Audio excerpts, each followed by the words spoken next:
July 17th, 1999. China doll tries to kill Auroara Tiger. This picture of Aurora, she's biting a ball. It's 48 inches in diameter and weighs 90 pounds. It's made for elephants. Standing between two adult tigers as they reared up on their back legs and roaring at each other turned out to be one of the dumbest things I ever did. But I fear I'd do it again for love. China Doll and Shere Khan have about 2 to 3 acres of mostly swamp with access to the lake. Next door was Auroara Tiger, who has about an acre of lakefront property. There is a shared wall in the lake, but we covered it with shade cloth to keep the cats from getting a tail, ear, or paw through to the other side. China Doll and Auroara are about 300 and 280 pounds respectively, but Shere Khan weighs well over 700 pounds due to his high percentage of Amur blood. He's neutered, but he loves both girls and decided to tear down the water wall so that he could be near Auroara. He's also the most timid of the three, so after tearing down the wall, he didn't venture into Aurora's side, so she went to him. That meant having to get past the very jealous China Doll, who was having none of this menage a trois. The roaring is what called us all to the scene, and it was a bone-chilling sight to me. My baby was about to be killed by China Doll. Neither of them were hearing my screams of, "No!" and there was no drawing their attention away from each other.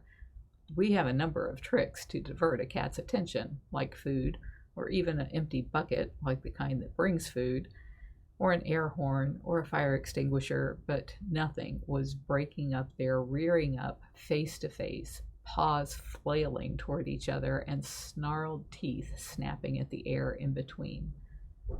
I yelled for our van to be pulled up as close as possible to the side of the cage, with the side door open.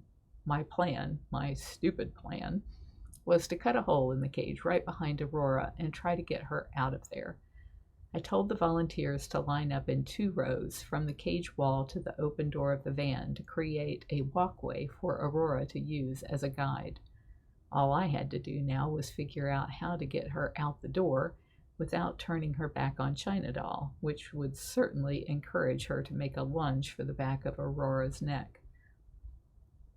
I took a chain to throw around Aurora's neck, but it was distracting her from keeping up the pretense of being big and bad enough to keep China Doll at bay. I tried getting in between her and China Doll, flailing my paws at China Doll and roaring "no" at her. China Doll would have laughed if she weren't so incensed about Auroara in her space. The last resort would probably land China Doll on my neck and be the end of me, but I didn't know what else to do. I grabbed Auroara by the scruff of the neck, pulling her off balance as she was up on her back feet again. I threw her and my body weight sideways and over toward the hole in the fence and pushed her out into the welcome line of volunteers. Auroara leaped from the side of the cage into the van in what appeared to be a single leap, and the door was slammed shut. 1 tiger contained, 2 to go. So far, so good.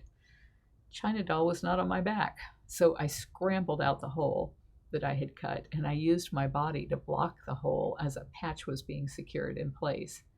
Now that China Doll couldn't see Auroara, she wasn't as intent on going after her, so that was good. Shere Khan was just watching the whole thing from the sidelines, and I wondered if he would protect me. Would he have stepped in? Jen, can you switch to 3, please?